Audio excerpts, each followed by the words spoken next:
Hey everybody, Shandon here. Today we're talking with Zak Barnett, a leading acting coach here in Hollywood. Zak has been somebody that we've recommended from our studio for many years now. Hey, welcome. Hi, thanks so much for having me. Thank you for coming. Yeah. Sure.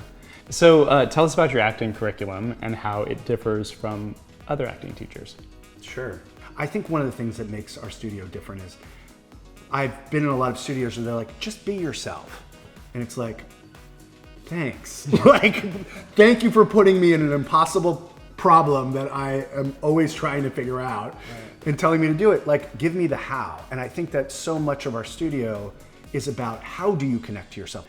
You know, yes, I ask that people have a meditation practice. Yes, I ask them to do the fear inventory, the gratitude list. Yes, I ask them to do these specific work with their imagination, because it's the how of how that stuff happens. The first class it's an introduction to our technique, but it's also taught in the context of on-camera auditioning for television across 4 genres. So there's sort of 2 main sort of interrelated components. So it's both an acting class and an audition class, that opening class. The second course is really like a conservatory class. So if you went to a BFA or an MFA program, you might need the second course, and we're fine to skip you. So that conservatory is really like, it's a focus on physicality, voice, imagination, and connection. This is really how you create a reality as a character. The next class is an intermediate on-camera class, and that goes into process. I always think about, a script is like a moving target. On any different day, I am different and it is different. So I have to find the tools and the process that link this to this. Mm-hmm. So without going into too much detail. And this is still a group class that you're offering? Yep. Okay. Yep. And also in that course, we cover self-tape, we cover audition, we cover testing, and we cover on set. So those are the sort of groupings that this more personal process is being attached to. And is that another 12-week course? Or yeah. So all of your courses are 12 weeks? Yes. Yeah. Then there's an advanced scene study course, and one of my favorite teachers teaches it.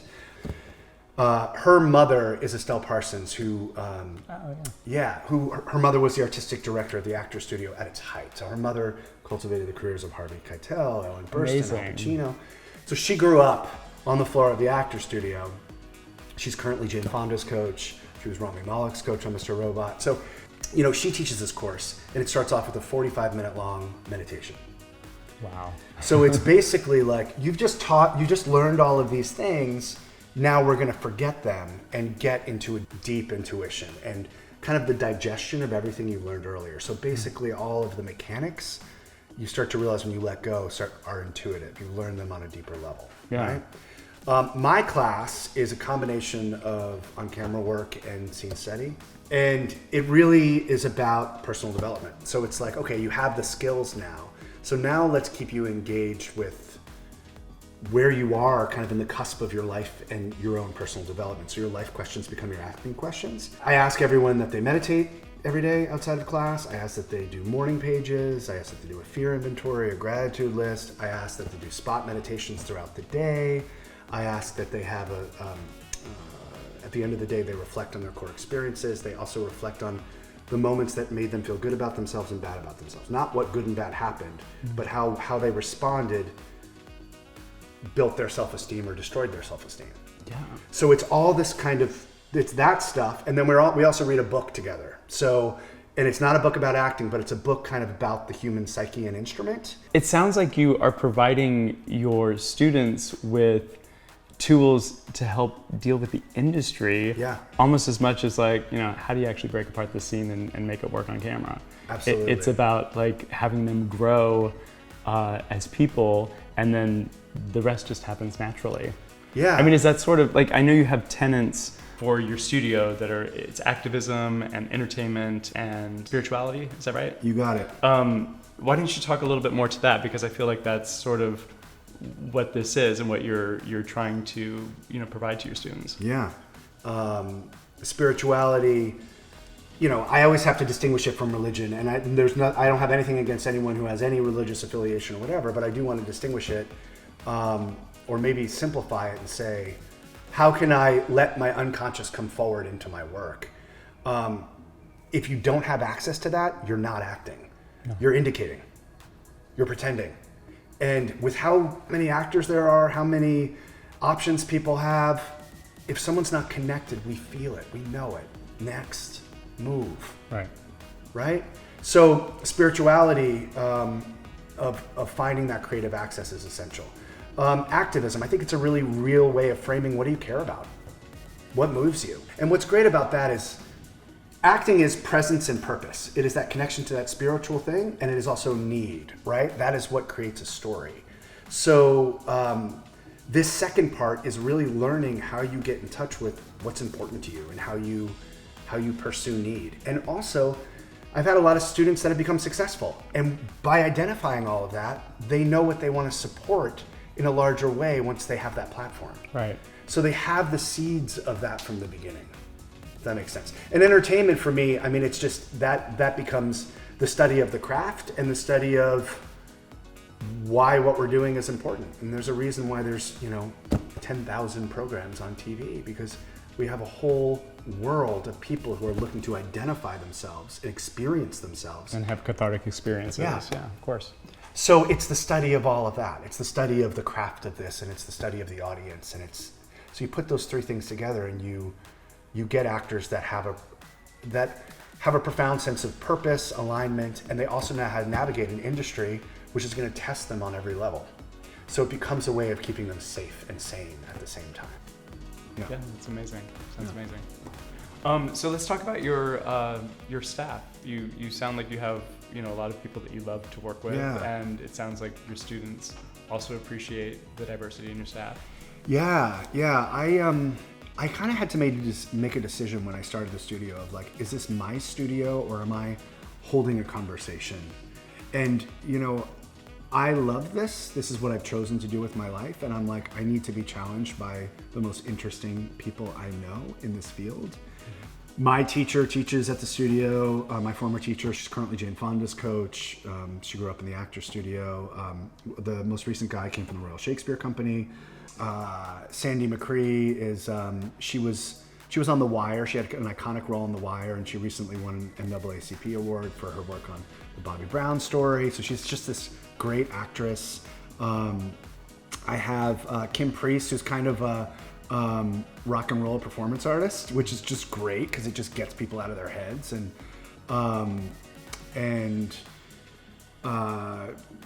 One came from New York theater, like the height of New York theater. The other is, I've got two people on staff that are part of the I Am a Theater Company, which is one of the best small theater companies in LA. If you haven't, I think they actually were nominated or won for Best Acting Ensemble this year. So I just have these people that are as in love with it as I am, and then so we're always riffing, and then the students get the benefit of those conversations on a weekly basis. Yeah. So how does a student know which class they should be in, or do you assign students to certain teachers? Well, there is steps to the curriculum, and there's different teachers that are assigned to different aspects. But in terms of coaching, one of the ways that students can really find who they connect with most, because I feel like an acting teacher is kind of like a therapist. Like, certain people are going to work for certain people. It's just how it is. We have these intensives throughout the year, and this summer we actually have 6 of them. Oh my gosh! So they're week-long intensives where you get to work with all of the faculty. So, and it's great for people that want a condensed program because it's like 30 hours in the week, or for people coming from out of town that don't have access to ongoing LA training. And the great thing is they can find the person they most connect with and then have an ongoing Skype relationship for coaching throughout the year. Great, so when they get that big audition, they can check back in and say, okay, yeah, let's return to what we learned and this summer. Certain people also choose to just have an ongoing weekly class, private class via Skype. Because, I'm from New Jersey and I went to school in New York, and even in New York, it's incredibly specific, the teaching in LA and teaching for on camera and what casting directors are expecting to see and all of that. And I feel like having a touchstone in LA, you don't have to live here anymore to do it. You're doing self-tapes from wherever you are, and you can have a killer LA acting coach working with you on a weekly basis. Yeah. Just got to call us. One of the benefits of technology. Yeah. Yeah, that's great. Yeah. That's great. So you have how many teachers altogether? 7. That's a lot. I don't know. Yeah, that's a lot. So you must have a lot of students. Do you do you accept everybody, or is it an audition process? How does that work? Yeah, well, 80% of our students come from agents and managers or casting directors, just come from industry referrals. If someone has no experience, we'll probably have them work with private coaching and sort of get them to a place where they could enter a class, and then they might repeat that class. I mean, if they're going to take the core class, and it's, it takes them a long time. But it's really interesting. Like I do believe that we got to take the ego out of this and put people with the information that they need. So like I mentioned, there was a student that came from Juilliard that went through our beginning class because he didn't have that information. Right.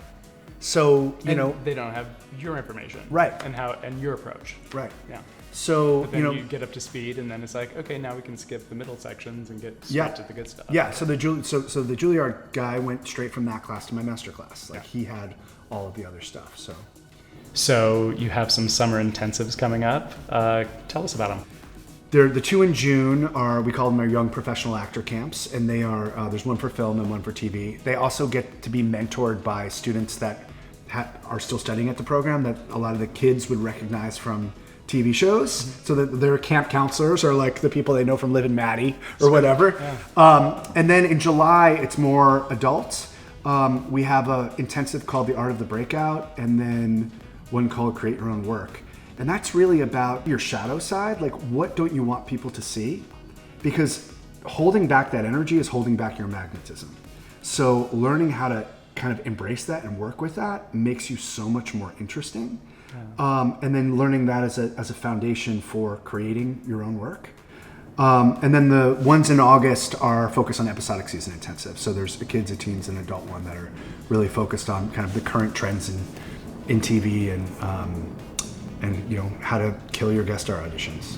So so that's the summer, and then we also have a pilot season intensive also. At the end of the year, in the beginning during pilot season. Yeah, like first week of February. That's great because a lot of people come out for pilot season still. Yeah.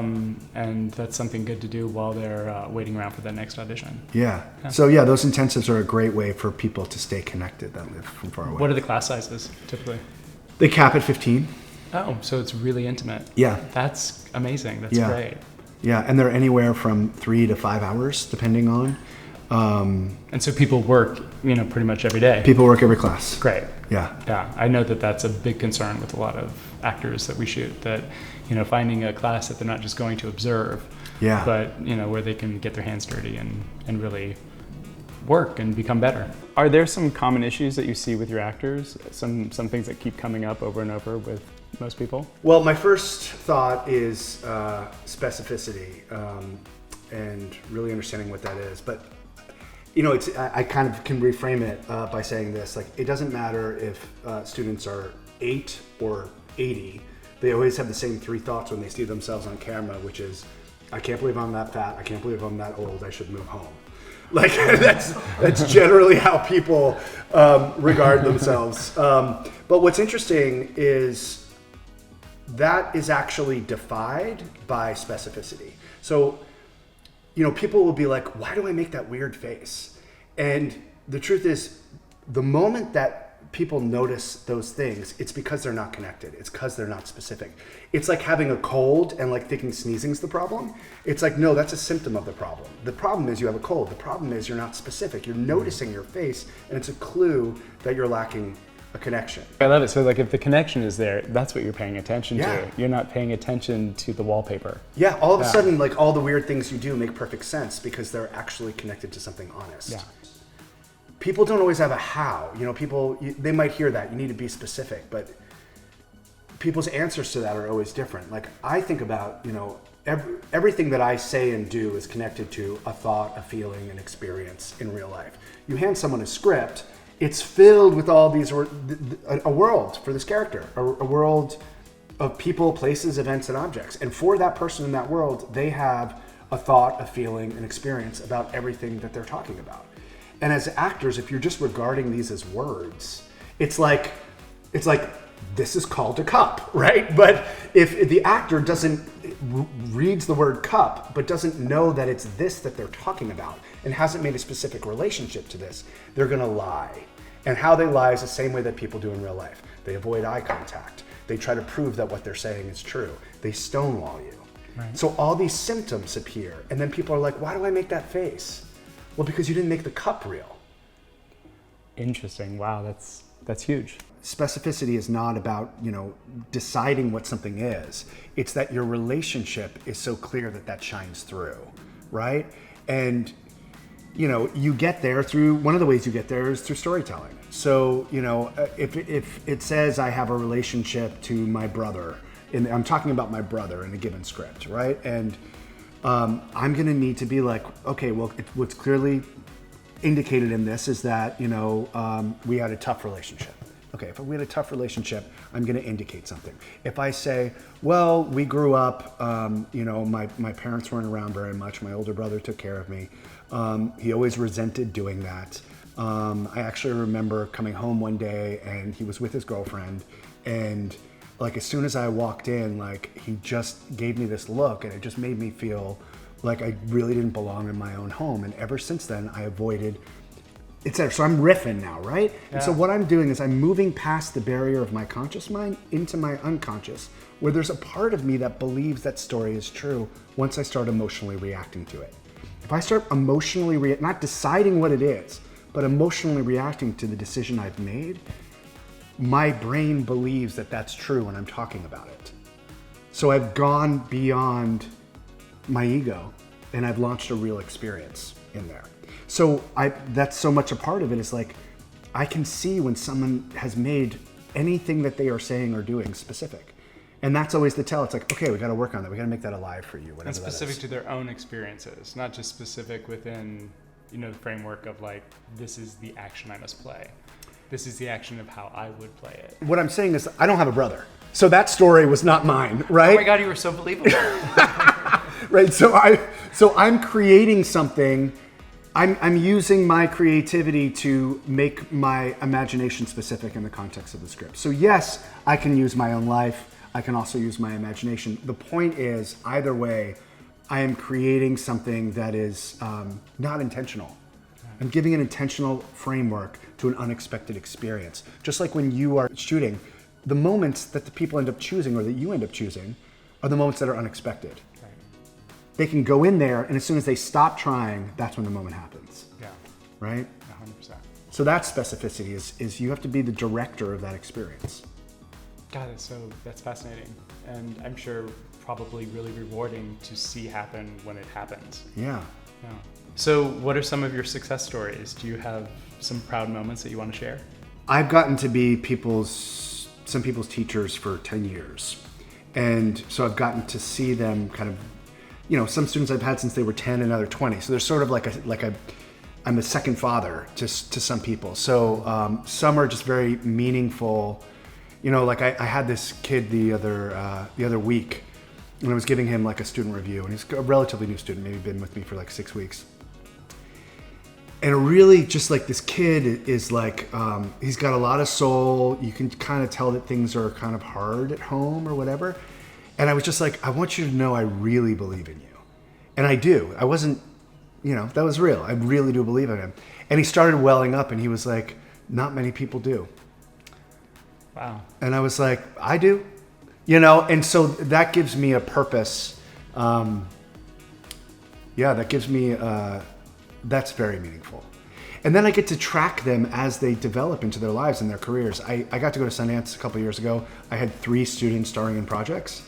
Amazing. Yeah, I know. Amazing. I know. One, Simone Baker in a film called Gook that actually won, I think won Best Director.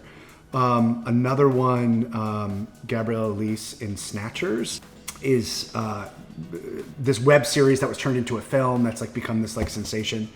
And then the other one was Danielle McDonald in Patty Cakes. So, and Danielle had this, all of them were amazing. It was just so great to be there. But Danielle had this like A Star Is Born moment on stage. It was, I don't know if you've heard of the film or seen it, but it's kind of like Little Miss Sunshine meets 8 Mile. Danielle is this Australian actress, and she had to play this New Jersey rapper, and she killed it. And as soon as she started rapping, and she'd never rapped before, the whole audience was like, just like, you can audibly hear the gasp. And when she, came out at the end, like there was this eruption, and she's such a humble, wonderful, dedicated, actress in it for all the right reasons. And then, since then her short film Skin just won the Oscar. She just starred in Bird Box opposite Sandra Bullock. She just starred in Dumplin' opposite Jennifer Aniston. And I mean, this girl, she actually was teaching at my studio, some of the young kids when all this happened. And we had like a little showcase or whatever. And she's like, I can't be at the showcase. I'm so sorry. Like, I have to rehearse with Jen. And I'm like, Jennifer Aniston. I'm like, go to your rehearsal. But she was like, I don't know what to do. I'm like, go to your rehearsal. So when I see people that dedicated, and that humble and that hardworking, and I have so many of them, I think the really cool overall success story that I will say is that I have seen a pattern in the people that are successful out of my studio. And it is the people that are there early, that are pay attention when other people work, that are excited about other people's progress. They're the humble, hardworking people that can endure the difficulty of this town and connect with one another and have a tremendous amount of pride and consistency. We actually did a calculation just in the last 4 or 5 years. Working last year, 78 of our students were working as series regulars last year. Oh my God, that's incredible. Yeah, I think 124 starred in feature films, and there was like 150 recurring and guest stars. So, people are working. So there's a lot of success, but this success... I mean, that's your endorsement right there. I mean, like, you had me when you were telling me about your process, but I mean, the proof is in the pudding. It's like, you do the work. Yeah. You're going to work. Yeah. Yeah, amazing. Yeah, yes. So success stories are growing and, yeah. Yeah, and I hear that you're growing. You're actually expanding your studio space. Yeah. Like so double the size now. Yes. That's really exciting. It is. We've been the last 5 years. We've been on third, between third and fourth on La Brea on the second floor, and we just took over the downstairs space. So we've got 6,000 square feet now. 6 studios. We're gonna have specialized self-tape rooms. We also really look at it almost like a membership. For our students, where they can come and work on scripts in between auditions. We have a screening room if they've got a big project they want to show their friends. Wow. So it's really kind of a Soho house for actors or something like that. So what's your take on social media? There's so much talk in Hollywood these days about your number of followers and how much of an influencer you are. Does that matter? I mean, in some ways, I can just talk to my experience because I'm not, an agent or a manager or a casting director that are having to ask that question in relationship to producers. But what I've seen, one of my students has 14 million followers. She didn't have any before she booked the show that now has given her 14 million. She's on Riverdale. So, but, so did she need that to be on Riverdale? No, they made that for her. Another one of my students, Danielle McDonald, she just won, her film just won the Oscar for short film, and she just kind of broke out in the last year. She was in Dumplin', she was a star of Dumplin', she was in Bird Box, she just came out of nowhere. And she doesn't pay any attention to that, but she's working with Oscar winners, she's getting these opportunities that are at the highest level of what you would want. I mean, she's an Oscar winner, Yeah. I think she has now, maybe she has 100,000 followers. You know what I mean? It's like she has this career that I think is enviable by anyone. She had no followers, so It sounds like she still doesn't have, motivation to keep up with that. Yeah, no, it's just not, it's not the kind of actress that I think she has decided to be. I mean, you obviously become a product on that level. And that's important for a certain kind of career. But I think it depends on the kind of career you want. And I also think if they want you for it, they will help you make that, It's definitely, I think social media so reinforces the outside of things. And for an actor, that's poison in terms of their connection to their talent. What you practice is what you create, and if you're practicing making yourself in relationship to the world in that way, you're also losing connection to yourself in another way. So as an acting teacher, because that's my angle on all of this, I want people to be connected to themselves. I don't want them to think about how they're being watched. I want them to think about where they're coming from. So I certainly think that an overemphasis on that is going to make their acting more difficult. I love it, because I absolutely agree with everything you're saying there. Yeah. So how did you get into this? How did you become an acting teacher? Yeah, well, I was an actor, writer, director from a young age. I just that was my escape, and that was my way of, finding my creativity and my voice as a teenager. I went to NYU early. I went on scholarship. I had the scholarship into the playwriting department. It was just kind of like my life was sort of headed in a really exciting direction. And there was a traumatic incident that happened, which I won't talk about right now, but and basically I lost my proprioception. So I don't know if you know what that is, but proprioception is basically your mind's ability to know where your body is in space. So for about 5 years, I had to drop out of NYU, and I had to kind of figure out how to put myself together again. It would be a sensation like I thought it would feel like my back was on my front, and I didn't know where my legs were, and I was literally grabbing at parts of my body. I didn't know what was going on. I didn't really have any kind of paradigm to kind of put it together. I've since put it together in new ways, but probably even more importantly, acting, writing, directing was always my means of connecting to myself in the deepest way. So it's just like, I'm going to use the tools that I have to kind of figure out what's going on. So it was literally like Humpty Dumpty putting himself back together again through the art of acting. And so my orientation to acting has always been as a healing process. It's always also been as a career and a way of articulating this art form. But because of my deep connection with it, I think I've really been able to see kind of the mechanism of how it works. Like actors always talk about, you are your own instrument, right? Like a guitarist has a guitar to play, a painter has a brush to use and paints to use, but an actor uses themselves. And so and they embody their entire selves. It's not just about acting from here, it's about acting from head to toe. Yeah. And so if you're not connected with your own body, I can't imagine how that would work. I look at acting like a martial art. It is a self-study, and it's a study of every aspect of who you are. So it's your body, it's your voice, it's your imagination, it's your emotional life, it's your spiritual life, it's how you connect to others. So I sort of had this moment of kind of being disconnected from everything and then sort of putting back the pieces together through the form of acting. And as a result, I think I kind of learned to speak to how it works, if that makes sense. One of the central ideas of the studio is the more connected you are to yourself, the more connected you are to any character. It's like acting is a place within yourself, it's a place of alignment, and the more you are connected to that place, it's almost as if the character, if you're not, is like all the way in the corner of the room, and if you are, it's like the character walks over and is all of a sudden with you. Because, and this is, I'm kind of a mystic around this stuff, as you're probably getting, but I don't think we properly talk about what acting is. I mean, people love it because it's this transcendent moment where they are both themselves and not themselves at the same time. How do you explain what that is? It is a creative act, and it is, acting is not the art of pretending. It's not, I'm going to make this face and pretend to be this person.